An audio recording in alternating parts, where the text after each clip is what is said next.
Party ప్రభుత్వంలో ఉన్నప్పుడు 14 నుంచి 19 వరకు ఆయన ఇక్కడ ఎమ్మెల్యేగా ఉన్నారు. అది వరకు ఉన్న 5 సంవత్సరాలు మా ప్రభుత్వం కాదు, డెవలప్మెంట్కి ఛాన్స్ ఇవ్వలేదు అని అనుకుంటే ఈ 5 సంవత్సరాల్లో బ్రహ్మాండంగా జరిగింది. అపోజిషన్లో ఉన్నా కూడా పోరాడి ప్రజలు ఎన్నుకున్న ప్రజలు పోరాడి తీసుకుని రావాలి.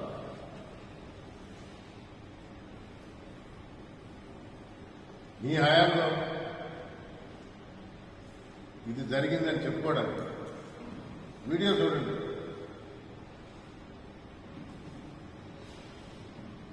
మీరు విన్నారో లేదో, గమనించారో లేదు. ఏం చెప్పాడో తెలుసా? 5 సంవత్సరాల్లో జరిగిన అభివృద్ధి, అది కూడా రాసుకొని తప్పలేదు, నేను కూడా రాసుకొని చదివినా, మర్చిపోతాను. డబుల్ రోడ్డు, సెంట్రల్ లైటింగ్, ఇది 5 సంవత్సరాల్లో తెలుగుదేశం ప్రభుత్వంలో ఉండగా ఎమ్మెల్యేగా ఉండి జరిపిన చేసిన అభివృద్ధి ఏది అంటే డబుల్ రోడ్డు, సెంట్రల్ లైటింగ్. ఏం చెప్పాలి?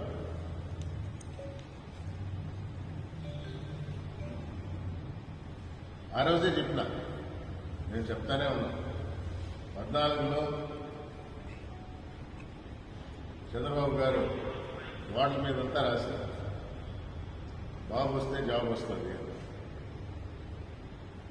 ఆయన వచ్చాడు, లోకేష్ బాబుకి జాబ్ ఇచ్చాడు, అంతటితో సరిపెట్టాడు. ఇది వాస్తవం, జరిగిందే. మిగతా అంతా 3D ఇమేజెస్.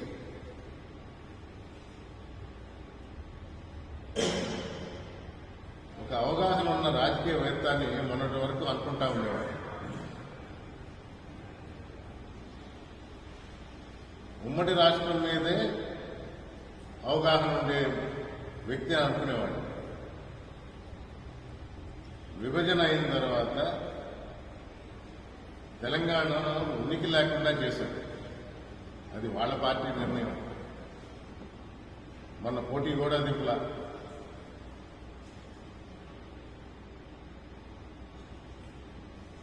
మరి ఆంధ్రాలో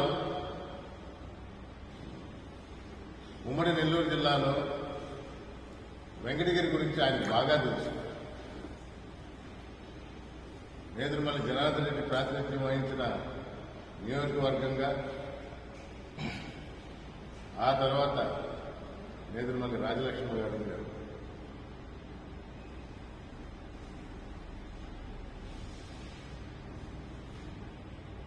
వెన్నాలో ఇసుక దోపిడీ చేస్తున్నారంట ఇక్కడున్న ఇన్ఛార్జ్. ఎందుకన్నా హాస్యాస్పదం ఏమైనా ఉందా? భూ కబ్జాలు చేస్తున్నారంట. అంటే 4 మండలాల పేర్లు తెలుసు కాబట్టి ఎవడో కాగితం రాసిచ్చాడు.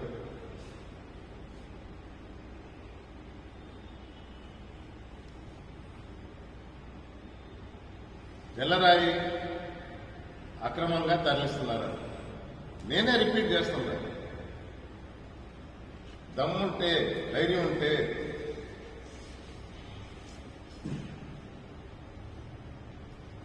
వాస్తవాలు వెలికి తీయండి.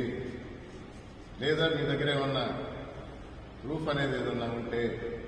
ఎందుకంటే ఇది వరకు రామకృష్ణ గారు కూడా చెప్పారు, 10,000 కోట్ల అవినీతి, ఇన్ఛార్జ్ మీద రోజు కప్పం కడుతున్నారు. మేము 100 కార్లు వైదాపురం పోతున్నాము. ఏమైంది? 100 కార్లు వచ్చినాయో లేదో కానీ 20 కార్లు పోయేసి అందరూ టిఫిన్ చేసి బయలుదేరి వెళ్ళిపోయారు. చేస్తుంది తెలుగుదేశం వ్యక్తి.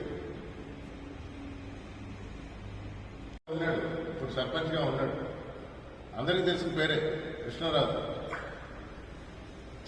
తెలుగుదేశం వ్యక్తిదా కాదా?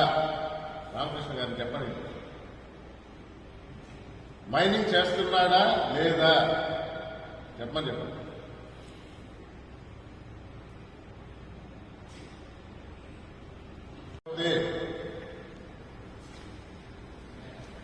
ధైర్యంగా ఆ కృష్ణరాజు గారిని రామకృష్ణ గారు కానీ ఎవరైనా వచ్చి చెప్పండి.